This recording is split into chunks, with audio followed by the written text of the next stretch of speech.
Seja muito bem-vindo à grande entrevista da Rádio Estádio. O nosso convidado desta semana dispensa apresentações é António Simões. António, muito obrigado por aceitar o nosso convite e por estar connosco neste primeiro convite da Rádio Estádio. O António, uma grande figura do futebol português, uma grande carreira enquanto jogador, uma das maiores figuras do Benfica, 10 campeonatos, 5 taças de Portugal, uma Liga dos Campeões, também um enorme percurso pela seleção. Muito obrigado por estar connosco mais uma vez. António, se calhar começávamos esta entrevista por onde começa também a sua vida no futebol e no geral. Como é que começa? Começa no Almada, é natural de Corroios. Como é que começa a sua ligação ao futebol? Ora bem, primeiro dizer-lhe obrigado pelo convite, é com prazer que eu aqui estou. Uma das melhores coisas que nós temos na vida é partilhar e, portanto, eu cultivo o falar com os outros, porque há muita coisa que não vale a pena levar comigo. Se levar comigo e não falar com ninguém, não partilho. Não é isso que eu costumo fazer, eu gosto de o fazer. Sou da Margem Sul, nasci em Corroios, fiquei muito ligado ao Amora primeiro por causa dos meus irmãos. Entretanto, acabo a primária, hoje, enfim, bem diferente dessa altura, e matriculei-me na Escola Industrial e Comercial de Almada, razão porque a família mudou. Eu sou gêmeo, era uma despesa enorme, e o meu pai resolveu comprar uma casa em Almada e eu fui para lá. Provocou eu, em vez de começar no Amor, a começar no Almada. E tudo começa no dia em que apresento-me como principiante, que havia apenas 2 categorias, 14 aos 16 principiantes, 16 aos 18 júnior. E começou-se a falar. Naquele tempo não havia scouting, como podem imaginar, como é que chegavam as informações aos clubes? Através dos adeptos, através dos sócios, em que telefonavam para a sede do clube e diziam: pá, atenção que há um miúdo em Almada, vocês têm que o viver. Portanto, era assim. Curiosamente, não foi para o Benfica que eu primeiro me desloquei, mas sim para o Sporting Clube de Portugal. E tive com um contrato com o Sporting. Estive 8 meses no Sporting sem jogar, porque a lei dizia se eu deixasse de jogar um ano, ficava livre. O Almada pedia 50 contos, imagina o que era 50 contos, em 1958, 59, era uma fortuna. Portanto, o Benfica com uma política muito mais agressiva na área dos jovens, dirigiu-se ao Almada e disse: vocês querem 50 contos, vocês são doidos. Nós vamos dar 40 e vamos levar o melhor. E foi isso que aconteceu. Passei a ser jogador do Benfica de um momento para o outro, depois de 8 meses no Sporting, em que, curiosamente, 1 ano e meio depois, eu estou a jogar na primeira categoria, quase 2 anos depois sou campeão europeu. Portanto, aconteceu tudo muito depressa. Tudo muito rápido, e eu imagino o que foi aquelas cabeças do Sporting de me terem deixado, no fundo, por um argumento não muito simpático, não é? De querer levar um miúdo sem pagar, e quando o Almada e outros clubes, e hoje ainda mais, os clubes dependem da área e da formação, de algum dinheiro que podem fazer, vê-se o que está aí a acontecer, com números astronómicos, não é? Muitas das vezes ainda sem certezas, mas hoje o futebol tornou-se num negócio e, portanto, para mim, com toda a sinceridade, já nada me surpreende. Um João Félix que agora fez uma grande época pelo Benfica, foi vendido ao Atlético de Madrid por 126 milhões. O António Simões, na altura, com aquela primeira época, ou primeiras 2 épocas no Benfica, vencedor de Liga dos Campeões, quanto é que poderia valer nessa altura? Pois, sabe que nem chegou a uma época, ele fez 6, 7 meses, o João Félix. O futebol tornou-se um grande negócio, que eu tenho pena que ele não seja mais transparente. Eu não sou contra o futebol se ter tornado num negócio. Eu vivo 20 anos fora de Portugal, onde o negócio existe, sempre existiu. Estou-me a referir aos Estados Unidos. É muito engraçado e dá-me a oportunidade de eu lhe dizer uma coisa que eu acho que eu nunca disse publicamente. Em Portugal não existem franchises, existem clubes. Nos Estados Unidos não existem clubes, existem franchises. E, portanto, todos assumem o desporto profissional como um negócio. Mas existem regras. Regras que, o não serem cumpridas, não compensa. há muitos casos nos Estados Unidos, muitos exemplos, de gente dona de um franchise e que fica obrigada a perder este franchise vendendo, porque a Liga se o impõe, porque essa pessoa teve um comportamento antiético, se quisermos, e não é dono de si próprio, não é dono daquilo que ele pensa que é dono, sem cumprir as regras. É muito curioso verificar em Portugal que não há franchises. Existem clubes, exatamente ao contrário. Mas quem são os presidentes? Não atuam como donos? Eu faço esta pergunta. Não atuam como donos? Eles não se sentem donos dos clubes? Bom, são eleitos, sim, há sócios, sim, mas não fazem o que querem? Dão só as contas que querem? Porquê é que não resolvem então fazer franchises em vez de serem clubes, que é uma falsa questão? Os clubes, afinal de contas, e os seus presidentes atuam como donos e fazem o que querem, compram e vendem o que querem e acabou o ponto final. Mais, nem a UEFA e o FIFA querem saber disso para uma coisa. Não é verdade? Mas há os fair plays, há isto e aquilo, anda tudo a fazer de conta. Portanto, não sou nada contra o negócio, têm que combinar e arranjar a forma de não ferir essa massa adepta que tem paixão pelo jogo. Não façam isso porque então estragam tudo. Vamos voltar um bocadinho atrás, continuando aqui a fazer o percurso da carreira. Esse início em que é um início logo fulgurante, esteve praticamente 16 anos no Benfica nessa altura. Não tirou um bocadinho aquilo que podia ser a magia dos anos seguintes, começar logo tão em grande? Não me deixaram e fizeram muito bem. Sabe que eu tive 3 pilares ao longo da minha vida que fazem hoje o homem que eu sou. Primeiro, a família. Sou gêmeo de um número de 6 irmãos e tirei partido da educação dos meus pais, mas também dos meus irmãos.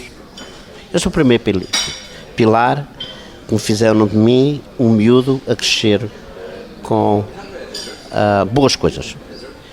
Segundo, foi a escola.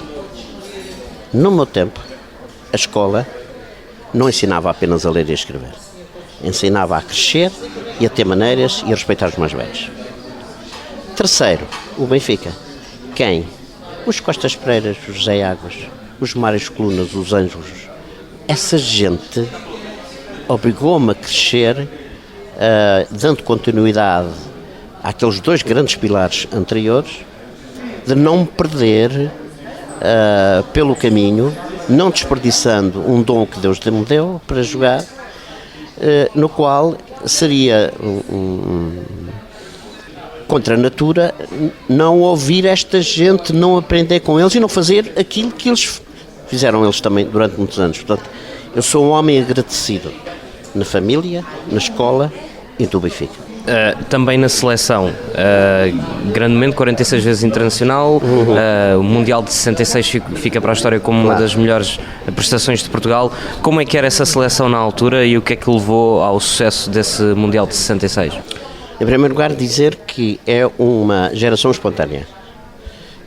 Pouca organização, pouco planeamento, poucas ideias. Portugal vivia ostracizado, vivia marginalizado, era um país, depois de ter arrebentado a guerra em África, que ninguém queria nada com ele, e aparece esta geração assim, que com alguns jogadores do Sporting e do Porto, o Sporting tinha vencido aquilo que é hoje a Liga Europa, Taça das Taças, tinha também grandes jogadores, e essa mesma geração vai para a Inglaterra e faz o que faz. Portanto, nós surpreendemos o mundo com esta qualidade futebolística que resulta de uma geração, todos nasceram ao mesmo tempo, ou seja, todos pertenceram à mesma, do melhor. É muito difícil isto voltar a acontecer num país tão pequeno e embora com uma grande paixão pelo jogo, pelo futebol, mas muito pouco organizado. E vamos por aí afora e conseguimos, imagine, de 61 a 68, com o Campeonato do Mundo em 66, esta geração, sobretudo a do Benfica, está presente em 5 finais hoje Liga dos Campeões. O que é simplesmente extraordinário. É difícil repetir uma coisa destas. Eu acho até que difícil será mesmo chegar a uma final, tendo em conta aquilo que é hoje o modelo dessas competições, onde há um excesso de interesse material e menos desportivo. Olhando para aquilo que é a aposta que se faz em Portugal hoje na formação, não acha engraçado que na altura, quase de forma espontânea, como disse, tenham aparecido tantos grandes jogadores todos ao mesmo tempo e que agora, com tanta aposta que se faz, seja mais difícil encontrar estas pérolas? Estamos a falar de Coluna, Eusébio, António Simões, jogadores que apareceram e que faziam uma equipa que era absolutamente extraordinária. Eu acho que há aqui um contraditório. Há aqui até algo paradoxal, que é, as condições são simplesmente extraordinárias. Toda a gente percebeu que o jovem português tem vocação para o jogo, para jogar, e então há que criar condições. Há uma melhoria substancial do conhecimento do treino, no qual se reflete na capacidade dos quadros técnicos. Tudo isso melhorou, mas há mais competição.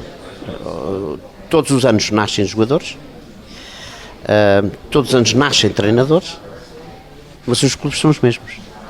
E, portanto, é muito difícil enquadrar espaço de afirmação para os jovens, porque não há clubes para todos. Portanto, é preciso ter algum cuidado com isso e haver mais rigor, sem tirar o direito à liberdade, o direito ao trabalho, às massas imigrantes. Eu próprio fui imigrante, não é nada disso que se trata. O que se trata é ser mais rigoroso e mais exigente na qualidade que importamos, porque no fundo acabamos por coatar e tirar algum espaço de afirmação àquilo que é uma coisa genética, digo eu, do jovem para a prática do futebol, que é simplesmente fantástico. Agora, não podemos também esquecer um outro pormenor que pouco se fala, mas que é verdade, que é as ex-províncias ultramarinas, Angola, Moçambique e por aí fora, naquele tempo, forneciam-nos grandes jogadores que contribuíram decisivamente para o sucesso do futebol português. Se bem que atualmente ainda acontece um pouco, muitos jogadores acabam por vir cedo para Portugal e depois adquirem a nacionalidade ou assumem a nacionalidade portuguesa, e isso acaba também por acontecer um pouco. Sim, há uma geração que já nasceu cá, até, não é verdade? Exato. Agora, é extraordinário se falar com, vou-lhe dar um exemplo, com o Hilário, por exemplo. Eu ouço dizer, todas as vezes que estou com ele, estamos muitas vezes, que ainda recentemente foi em Moçambique, e a qualidade dos jogadores em Moçambique hoje não tem nada a ver com a qualidade do tempo dele, muito inferior.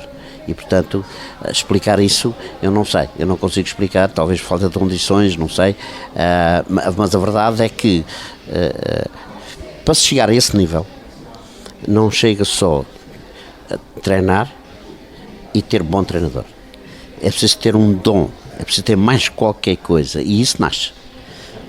Vamos ver, quando se fala de reis no futebol, portanto, quem é que lhes ensinou? Alguém? Não, aquilo nasce com eles. Quem é rei ou quem é príncipe, foi Deus Nosso Senhor que lhe deu o dom. Ninguém faz jogador, isso não existe. O que faz é com que haja treinadores que melhor sabem potencializar as qualidades desse promessa jogador. Depois do Benfica ainda há uma passagem por alguns clubes em Portugal, mas vai para os Estados Unidos e fica lá durante muito tempo. Como é que foi essa chegada aos Estados Unidos? Uma cultura, imagino que diferente, mesmo já nessa altura. Claro. Como é que foi a adaptação aos Estados Unidos e também o porquê de, imagino eu tenha gostado tanto que tenha depois ficado lá tanto tempo? É verdade, é uma pergunta muito curiosa. Eu nunca imaginei ir para os Estados Unidos terminar a carreira, mas coincidiu com o interesse de um amigo, grande benfiquista, um senhor chamado Tony Frias, que fez um império nos Estados Unidos, louco pelo Benfica e pelo futebol, e quando toma conhecimento que eu vou fazer o último jogo, a 11 de maio de 1975, telefona-me imediatamente e diz-me: não queres vir para os Estados Unidos? E não, agora para os Estados Unidos, o futebol não estava desenvolvido, etc, etc. mas resolvi, fazendo uma segunda reflexão, naquilo que foi a possibilidade de eu proporcionar as minhas filhas estudarem nos Estados Unidos, ao mesmo tempo também no dinheiro, ou seja, o contrato que eu fiz nos Estados Unidos na altura, comparado com aqui, era muito mais. E falei com o Eusébio, e o Eusébio também resolveu nessa altura acompanhar-me, jogámos os dois na mesma equipa e por ali andámos. O Eusébio, enfim, não quis ficar tanto tempo, vai-se embora, e eu vi nos Estados Unidos a possibilidade de me preparar para outras funções, não é? A primeira, tirei o curso de treinadores imediatamente, e depois tirei o curso de management, e outros pequenos cursos que se tiram, porque os clubes são franceses, como já aqui falámos, e é preciso falar para uma plateia. Então tirei um curso de speech, de discurso, etc. Passei por todos esses patamares e acabei por ficar quase 20 anos, como me dei conta. E verifiquei que quando regressei que realmente eu estava preparado. O que me pareceu era que o futebol português não estava preparado para muitas outras coisas, porque eu comecei a falar porque é que os jogadores não jogavam com o nome nas costas e porque é que não jogavam sempre com o mesmo número, aonde é que haviam departamentos comerciais nos clubes, não existiam, departamento de marketing, nada disso existia. E comecei a falar disso, não é? Obviamente que houve alguém que disse que eu estava muito americanizado. Portanto, eu não estava americanizado. Na altura o que me pareceu é que Portugal estava atrasado e depois veio tudo a acontecer, e aí, sobre esse aspecto, os Estados Unidos são simplesmente fantásticos. Nós assistimos aos shows que eles fazem à combinação do desporto profissional com o show e com o negócio. Não parece que haja alguém que faça melhor que eles. E chegando lá, era uma cultura muito diferente. Como é que foi? Imagino que a presença de outros portugueses na mesma equipa, falou do Eusébio, que foram praticamente juntos, isso imagino que tenha facilitado, mas como é que foi? A língua, o estilo diferente das pessoas? Sim, sabe que o Benfica já tinha visitado os Estados Unidos várias vezes, nós já tínhamos essa experiência de viajar, e alguma coisa em inglês se falava e se percebia. E portanto foi muito mais fácil. Aliás, o futebol tem esta particularidade em que um amigo universal, olho para estes jogadores que uns na Inglaterra, na Espanha, outros na Itália, outros na Alemanha, eles acabam as suas carreiras a falar várias línguas. Se fizerem um pequeno esforço, aprendem, e para comunicar não há nada como dominar a língua. Eu fui para a escola, eu tive professor. Eu quis aprender a língua porque eu quis inserir-me na sociedade norte-americana. Como é que se insere, como é que se faz parte de uma comunidade se não falamos a língua? E, portanto, houve aqui também da minha parte algum esforço nesse sentido, e já agora aproveitar para lhe dizer que, ao contrário do que muitos europeus pensam, os norte-americanos são extremamente afáveis. Estou a falar em generalidade. Eu vou dar um exemplo. A primeira vez que eu comprei casa nos Estados Unidos foi em Dallas, 1979. Quando eu cheguei à minha casa, pouco tempo depois, o vizinho da frente e o vizinho da direita e da esquerda vieram-me apresentar, e uma senhora trouxe-me um bolo, dar as boas-vindas. Eu não sei se isto em Portugal alguma vez foi feito, possivelmente nos anos 50, 60, este país tinha esse bom hábito de dar as boas-vindas. Isto aconteceu-me, portanto, não é assim tão difícil o meu amigo adaptar-se ou adotar-se a uma cultura diferente. O Pelé foi um jogador que também esteve nos Estados Unidos mais ou menos nessa altura. Chegou-se a cruzar com ele, teve a oportunidade de privar com ele? Sim, temos uma amizade enorme, porque ele foi para o Cosmos. Eu e o José fomos para Boston, o José depois foi para Toronto e fui para São José da Califórnia. E por duas vezes defrontámos o Cosmos, e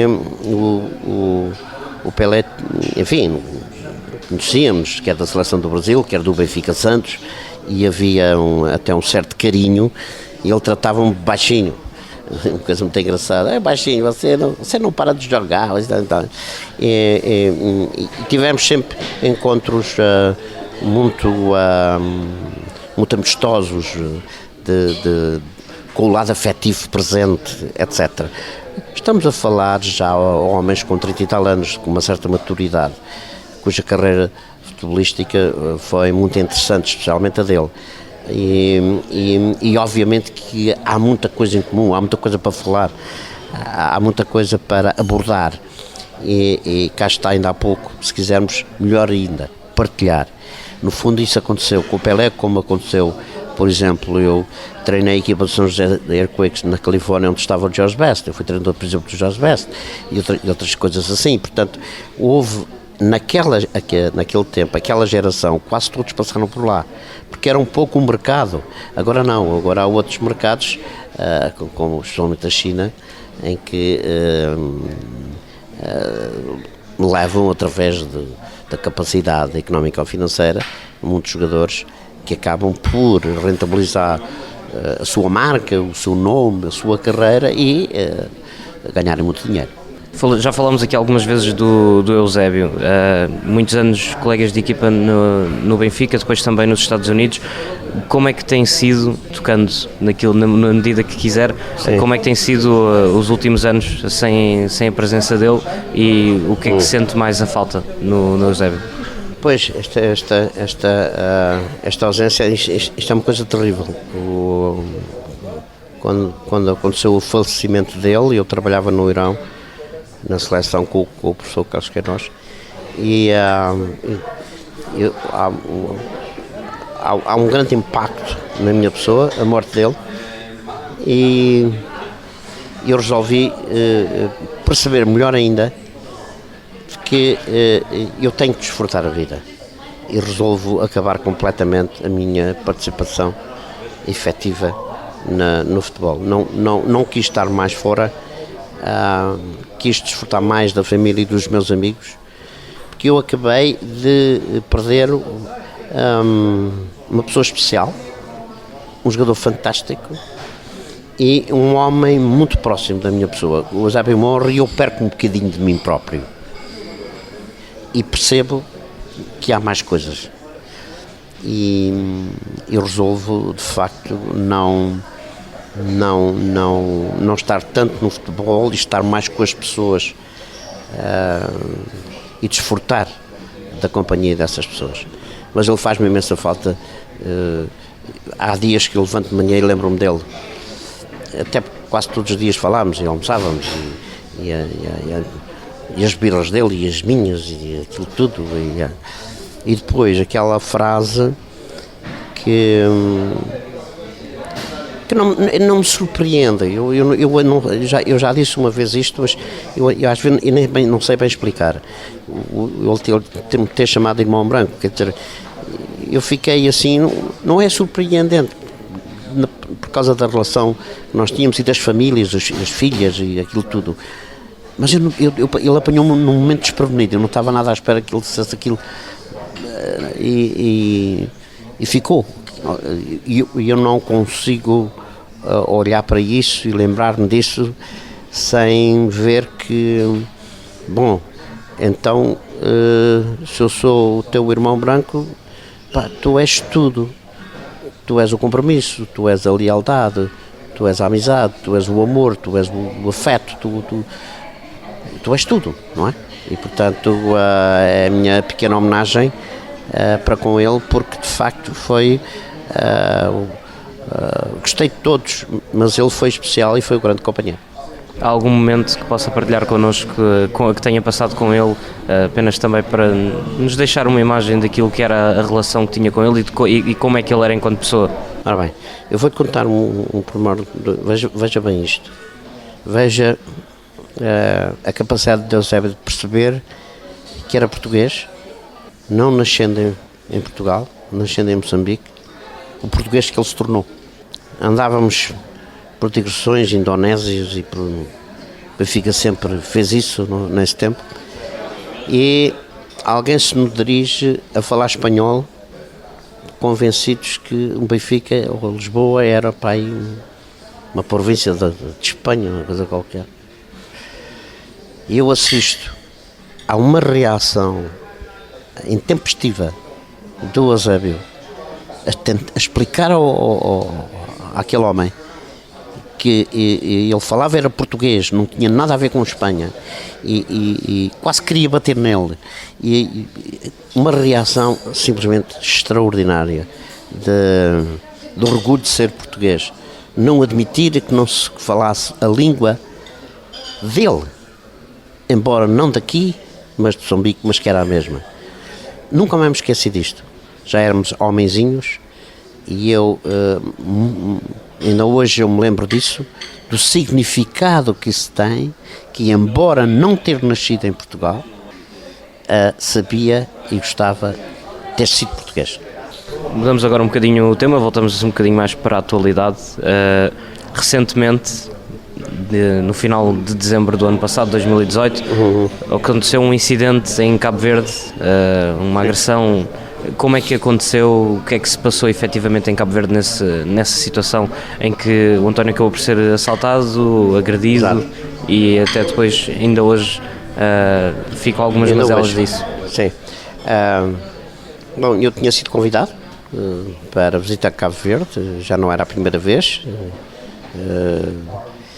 Tenho lá amigos que fazem questão de me convidar para desfrutar da companhia. Assim fiz, e no dia seguinte sou assaltado por dois jovens que me tentam tirar uma bolsa que eu tenho no ombro, não sei se convencidos que tinha por lá carteira ou telemóvel, não sei. Aquilo foi tão repentino e tão, uma forma instantânea, que eu dei-me comigo no chão e percebi imediatamente que tinha fraturado alguma coisa, porque vejo o meu pé direito para fora. Ajuda imediata, todos a quererem me tocar, e eu disse, ninguém me toca, façam um favor, tragam uma ambulância, quero alguém que me leve imediatamente ao hospital. E partiu o fémur, não é? Que é uma coisa terrível, é partir o osso, enfim, mais preponderante que nós temos no corpo, e com esta idade, enfim, é um problema. Já se passaram bem caminho de 10 meses, continuo a ter ainda uma canadiana, ainda não tenho o equilíbrio necessário, nem a firmeza na perna. Julgo que não vou ficar com mazelas, estou próximo, estou na última etapa, digamos assim. Estou a fazer fisioterapia e conto, se Deus quiser, mais um mês ou dois ficar bem e voltar a ter a qualidade de vida que tinha. Mas claro, a idade já conta também, e eu tenho que ter isso em consideração. Mas o mais importante para mim é eu recuperar condições que me possa divertir e desfrutar da vida com a família e com os amigos. Depois desse incidente, fez olhar de alguma forma diferente para a vida? Teve algum receio nesse momento, e também no depois houve alguma mudança na maneira de ver as coisas? Olha, este tipo de acidentes e outros, ou a perca de alguém, faz-nos refletir tão frágeis nós somos. Sobretudo o homem tem algumas dificuldades em se relacionar com isso. Não admite fraquezas. É mentira, tem e tem muitas. E muitas das vezes estes infortúnios fazem-nos olhar para a vida de uma forma mais positiva e, se quiser, até mais partilhada. Não há nenhuma comunidade que seja capaz de fazer algo de interessante e de positivo pelos outros se não se valorizar a si próprio. O ser humano tem que ser. Nós viemos ao mundo com uma missão, e essa missão tem que ser cumprida, e essa missão está contemplada com os outros. Nós não somos nada sós, e portanto isto fez-me refletir de que vale a pena cada vez mais partilhar a nossa vida e o nosso lado bom que nós temos com os outros. Estamos a falar com o António Simões, é o nosso convidado desta semana da grande entrevista da Rádio Estádio. Olhamos agora um bocadinho para o Benfica, é o seu clube, foi uma das grandes figuras do Benfica. O que acha do Benfica que temos atualmente, no geral? Sim. Ora bem, é muito curioso verificar, o Benfica já passou para as 3 fases únicas e existentes. Já esteve muito bem, já esteve menos bem e já esteve mal. Estes são os 3 patamares. Qual delas vai aparecer daqui para a frente, visto ter havido agora este interregno?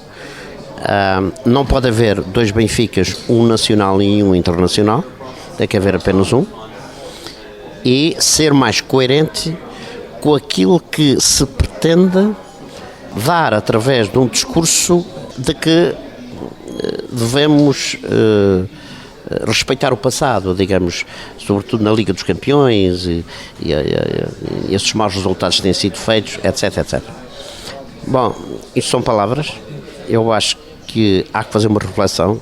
Não é só o Benfica, é também a Liga Portuguesa. Eu não estou a falar da seleção, porque nós temos 2 futebols, um que é os clubes, outro que é a seleção, e é preciso refletir sobre isso.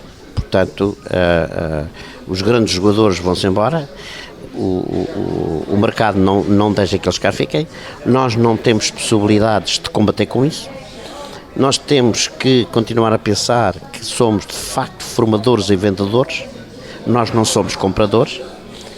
O que compramos temos que ser muito rigorosos na escolha, porque os grandes jogadores não vêm a parar aqui, eles nascem aqui, e portanto há que refletir o que é que se pode fazer para que o Benfica se internacionalize, não só desportivamente, mas sobretudo na marca. Ou seja, o Benfica, para poder competir com os grandes clubes na Europa, tem que crescer. E não tem mais possibilidades de crescer em Portugal. Não há espaço. Isso já não existe. O Benfica, se tiver que crescer, e se tem que crescer para poder competir com os outros grandes na Europa, tem que se alargar, tem que ir para o mundo, tem que crescer na Índia, tem que crescer nos Estados Unidos, tem que crescer mais nos países da Europa, tem que ir para lá, tem que se instalar lá. Não há outra forma. Só assim é que é possível rentabilizar a marca para poder ter dinheiro e competir com os outros que compram jogadores de 60, 70, 80 milhões. Nós não temos essa possibilidade. Portanto, é necessário continuar a investir no Seixal, estou completamente de acordo, mas fazer um esforço no sentido de manter alguns desses jovens jogadores de valor mais tempo. Eu vou-lhe dar este exemplo. Jamais seria possível o Benfica ter sido campeão europeu nos anos 60 se não tivesse conservado os jogadores com 7 anos, 8 anos, 9, 10 anos por aí fora. Hoje, esses mesmos jogadores, ao fim de 6 meses, tinham todos ido embora. Portanto, o Benfica nunca teria sido campeão europeu. Não há outra alternativa. Agora, vamos ver se o Benfica tem ou não tem dimensão para o fazer. Não vale a pena prometer se efetivamente não há condições. Eu acho que faz muito mais sentido falar da realidade, ainda que ela seja desagradável, do que estar a falar de um sonho que se sabe que não se vai realizar. Acha que este sonho tem sido mais palavras do que atos? Acho que sim. Acho que não vale a pena falar mais sobre a questão do Benfica europeu, que vai voltar a ser campeão europeu. Não o digam. Não digam isso. Não vale a pena. Ninguém pede para que o Benfica seja campeão europeu. Eu não ouvi nenhum sócio até hoje dizer que o Benfica tem que ser campeão europeu. O que eu ouço do sócio, e que tem toda a legitimidade para exigir, é melhor participação. Todos nós sabemos que os 2 Manchesters, o Real Madrid e os Barcelonas, e a Juventus e a Paris Saint-Germain, todos esses grandes clubes que são governados com gente que tem muito dinheiro, que tem possibilidade de ir para o mercado e comprar o melhor, não é? E portanto o Benfica não vai poder competir com essa gente. É porque não é são 6, 7, 8 clubes. O Benfica, quando foi campeão europeu, só existia um campeão europeu único, que era o Real Madrid. Em 1962, quando o Benfica vence o Real Madrid, há 2 clubes na Europa que são campeões europeus, Real Madrid e Benfica. Quantos há hoje? Quantos há hoje candidatos? Eu acho que é importante que se fale verdade. A verdade nunca ofende. A verdade põe atento às pessoas e traz uma realidade que seguramente os sócios aceitam. este desvirtuar daquilo que é o Benfica, da formação e da insistência em manter os jogadores, faz com que, na sua opinião, este Benfica já não seja aquele Benfica daquela época, dos anos 60, o Benfica do Eusébio, do Coluna, do António Simões, já é um Benfica diferente? Completamente diferente. Aliás, nós olhamos a sociedade e verificamos que é uma sociedade completamente diferente. Nada tem a ver, nada do que existe hoje tem a ver com os anos 60. Nada. Discutir se é melhor ou pior, isso eu não vou fazer. Agora, é muito importante que se perceba, sobretudo para os jovens, que se deslocam ao Seixal todos os dias, que são centenas deles. Tem que se evitar que esses jovens pensem que vão para o Seixal como um emprego. Não é essa a forma. Não é um emprego, é muito mais que isso. Não é apenas jogar, é também uma paixão, é também gostar. Não é inverter princípios e valores que têm a ver com quer ser como o Cristiano Ronaldo. Não, eu quero ter aquilo que o Cristiano Ronaldo tem. É esta inversão de princípios e valores que uma sociedade materialista, consumista e desumanizada que nós estamos a assistir. É preciso fazer chegar a estes jovens jogadores, em qualquer clube, que é perfeitamente compatível ganhar bom dinheiro, ter fama, ter um bom carro, ter uma boa casa, ter uma grande, excelente qualidade de vida, ter paixão e gostar. Nada melhor do que se fazer o que se gosta. Nada melhor do que se fazer para aquilo que estamos vocacionados. Esta pequena mensagem tem que estar presente para os jovens, para perceberem que podem perfeitamente ter as duas coisas ao mesmo tempo. Acha que a mentalidade dos jovens também dificulta esta maior permanência dos jogadores durante mais tempo no Benfica? Porque se calhar os jovens, quando passam para a primeira equipa, já estão a pensar em qual é que vai ser o próximo passo, para qual é o clube para onde vão a seguir?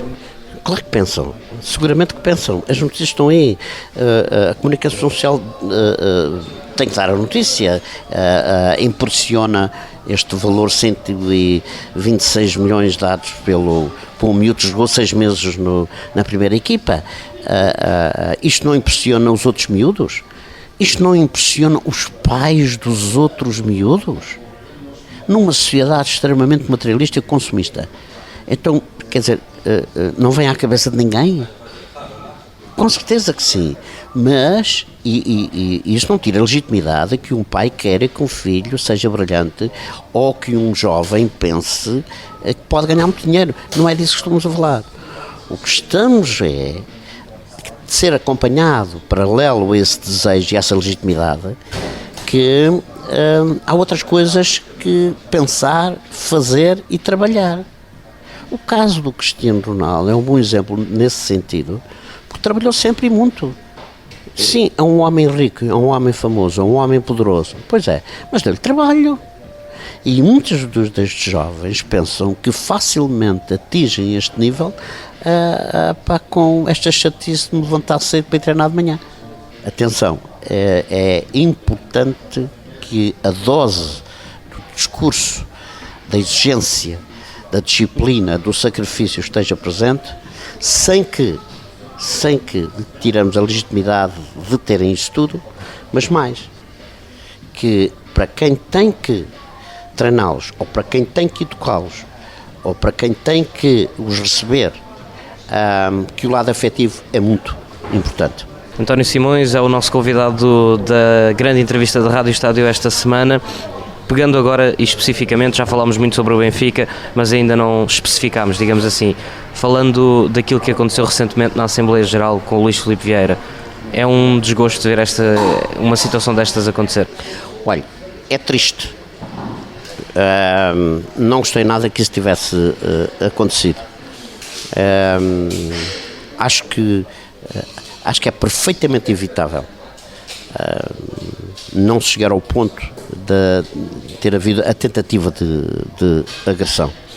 Nós vivemos num país livre, as pessoas têm direito à opinião. Acho que o Benfica, tal como todos os outros clubes, necessitam de massa crítica, e aquilo é um momento para o fazerem. Quem o fez escolheu o sítio que lhe dá a legitimidade para ele falar, e portanto aí tem que ser respeitado. Não houve uma linguagem grosseira, não houve uma linguagem depreciativa ou ofensiva para quem dirige o clube. Acho que é muito importante que exista massa crítica no Benfica, porque só através dela se pode corrigir e melhorar condições que porventura contrariem aquilo que é a matriz popular e livre, foi sempre o Sport Lisboa e Benfica. Atualmente este tipo de situações vem um pouco contra aquele Benfica democrático que o António Simões já falou no passado e que tem de existir. Exatamente. Eu sou do tempo e assisti um pouco à rebeldia, porque não era permitido os jogadores assistirem a Assembleias Gerais naquele pavilhão no velho desaparecido Estádio da Luz, por baixo do Serenal, uma sala completamente repleta de gente, cheia, com associados a tomarem a palavra e a sentirem-se livres naquele espaço fechado para se indignarem, se porventura fosse o caso, ou fazerem o seu discurso em desacordo perante os homens responsáveis, direção do Sport Lisboa e Benfica. Assisti e foi momentos simplesmente extraordinários de verdadeira democracia quando se vivia numa ditadura. Começo a ficar com a sensação, invade-me alguma tristeza quando verifico que se vive numa real democracia em que parece que no Benfica há uma ditadura. Não gosto disso, não tenho apreço por isso, não me importa nada de falar sobre isso. Não é uma questão de ter razão, é uma questão de ver que este não é o caminho, nem é de maneira nenhuma a matriz e o comportamento tradicional e a história do Sport Lisboa e Benfica. Sem querer pôr em causa aquilo que o Luís Filipe Vieira já fez ao serviço do Benfica, sente, na sua opinião, acha que a história de Luís Filipe Vieira no Benfica está a chegar a um fim? Não sei se está a chegar. Ele já disse que ainda estava e creio que o fará e ganhará facilmente.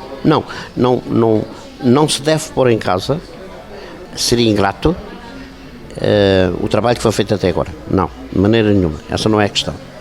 Mas não podemos ficar reféns de algumas coisas que foram bem feitas, que dê legitimidade para ter comportamentos como se fosse dono do Sport Lisboa e Benfica.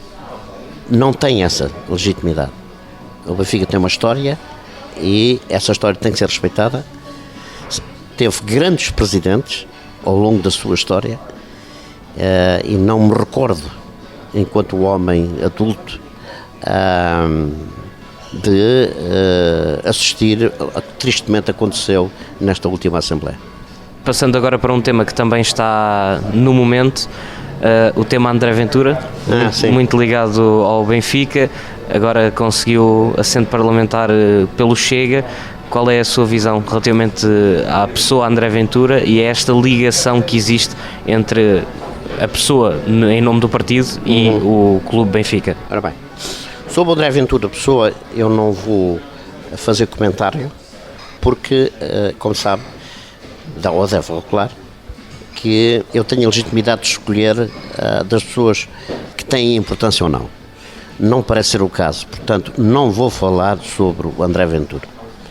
O que eu vou falar é que o aproveitamento da grandeza do Benfica e da sua dimensão fez com que, seguramente, tenha ajudado a que André Ventura tenha sido eleito.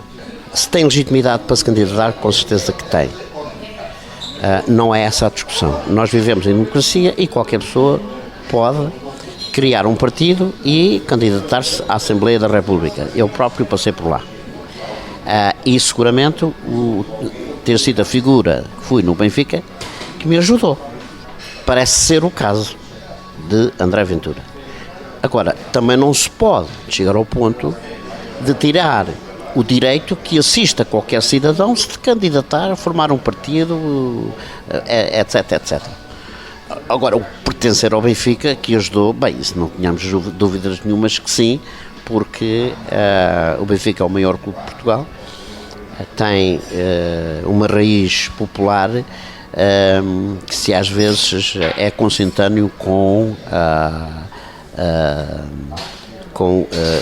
decisões. Neste caso concreto, confesso que não tenho grande simpatia por aquilo que parece ser a defesa no aspecto ético e não só desta candidatura, mas isso é um problema da democracia, não é um problema do António Simões e não é um problema do Benfica. Agora, se o Benfica se quisesse distanciar desta candidatura, teria-o feito. Se não o fez, é porque se revê nela. Há quem aponta que não existe só um aproveitamento do André Ventura daquilo que é o Benfica, também existe algum aproveitamento de algumas pessoas dentro do Benfica desta presença do André Ventura na Assembleia da República. Estando mais ou menos, não estando bem por dentro, mas conhecendo bem o Benfica, acredita que isso seja possível?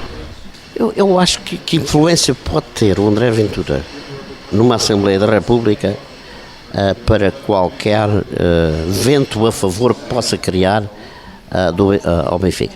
Não vejo, com toda a sinceridade.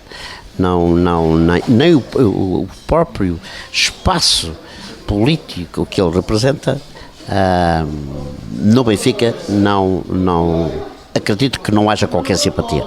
Defender uma extrema-direita é contra a natura e é contra a raiz e a matriz do nascimento do Sport Clube. E a própria história.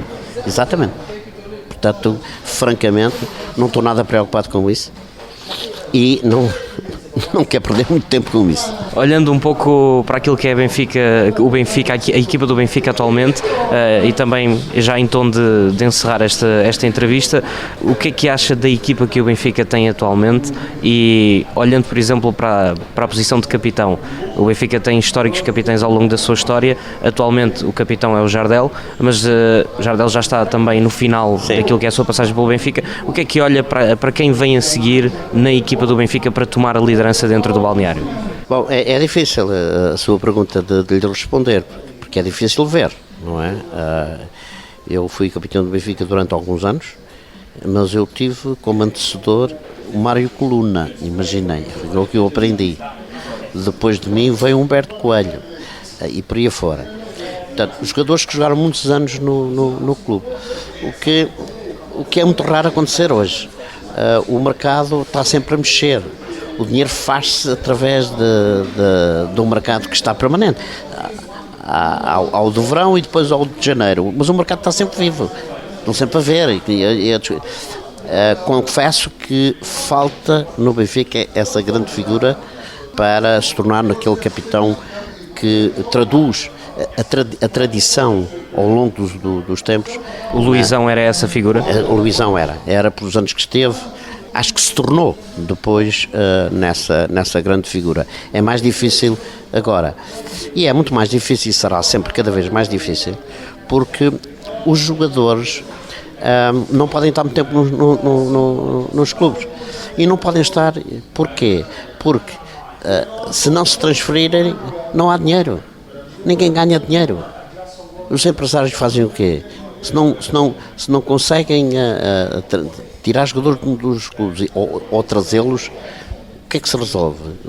Há aí muito dinheiro que vai muito para além daquilo que é os cumprimentos de um salário e muita gente a ganhar dinheiro no futebol, não é? E nós concluímos que assim, de uma forma simples mas repentista, não vejo presidentes mal na vida, não vejo empresários mal na vida, vejo apenas 2,5% dos jogadores que ganham bem e 90 e tal por cento a não ganharem bem. Ou seja, vejo gente a terminar carreiras, jogadores com algumas dificuldades, e vejo empresários cheios de dinheiro.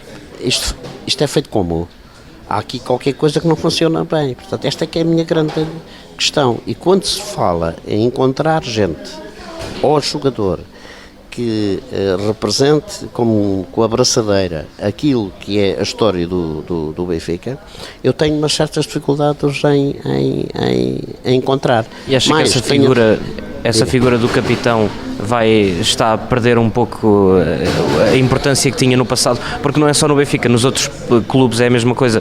No caso, olhando aqui para o Sporting, pensava-se que o Rui Patrício ia ser essa pessoa que ia ficar muito tempo. Aconteceu o que aconteceu, acabou por sair. Todos os clubes atualmente, mesmo a nível internacional, têm alguma dificuldade em manter. Tínhamos o Steven Gerrard no Liverpool, sim, o Lampard no Chelsea. Atualmente já não temos isso. Essa figura do capitão que mantinha a história do clube e que transmitia a mística do clube vai-se perder por esta forma como o futebol está a evoluir? Bom, cada vez é mais difícil, sem dúvida nenhuma, exatamente porque o mercado mexe. E portanto, cada vez é mais difícil. Agora, é importante encontrar um jogador cuja personalidade tenha a capacidade de liderar. E para isso, muitas das vezes, não é necessário muito tempo. Há jovens que se impõem por essa capacidade de tomar decisões, de liderar, de encontrar a palavra adequada e são depois respeitados e aceitos, muito bem aceitos pelos outros.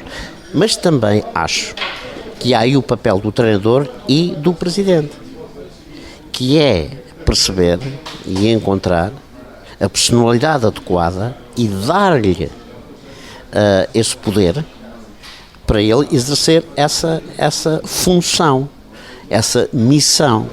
O que acontece é que há muito mais poder nos presidentes, muito menos poder no treinador e muito menos poder nos jogadores. Portanto, há aqui uma mudança social, técnico-profissional e até social, que se traduz na própria sociedade onde vivemos, em que nós andamos à procura de líderes e não os encontramos. Basta olhar para a política e olha-se que efetivamente há uma crise de líderes. Última pergunta para encerrar esta entrevista. Olhando para toda a carreira e toda a vida naquilo que esteve ligado ao futebol, qual é que, na sua opinião, foi o momento que marcou mais a sua vida no futebol, direto ou indiretamente, enquanto futebolista ou depois? Bem, eu vou-lhe dizer, jogador, foi aquilo que mais gostei de fazer, foi aquilo que mais me marcou, era se eu tivesse uma segunda encarnação e uma segunda vida, era por aí que começava novamente. Não gostei tanto de ser treinador ou dirigente. Eu acho que eu nasci muito mais para ser jogador do que treinador ou dirigente. E obviamente que jogar é um conflito de emoções cuja vitória por um lado e a derrota pelo outro nos ensina, e aprendemos a ser homenzinhos em que percebemos perfeitamente a diferença, mas cujo comportamento tem que ser sempre ético, de respeito e de cidadão respeitado. E enquanto jogador, qual é que foi o melhor momento? Bom, ganhar uma Liga dos Campeões para o Benfica, nessa altura designada a Taça dos Campeões Europeus perante de Stefan Pukas e Rento, que eu tinha apenas 18 anos. É um momento inolvidável.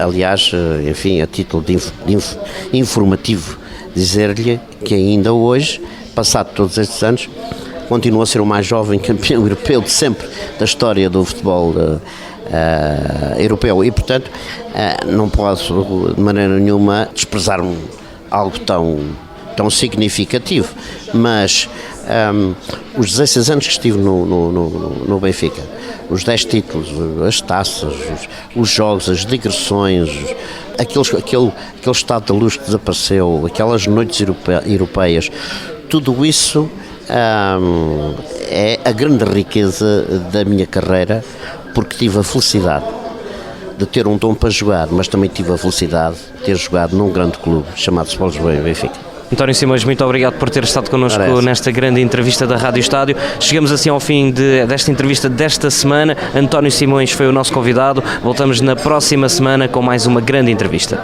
Mais uma grande entrevista. Mais uma grande entrevista. Mais uma grande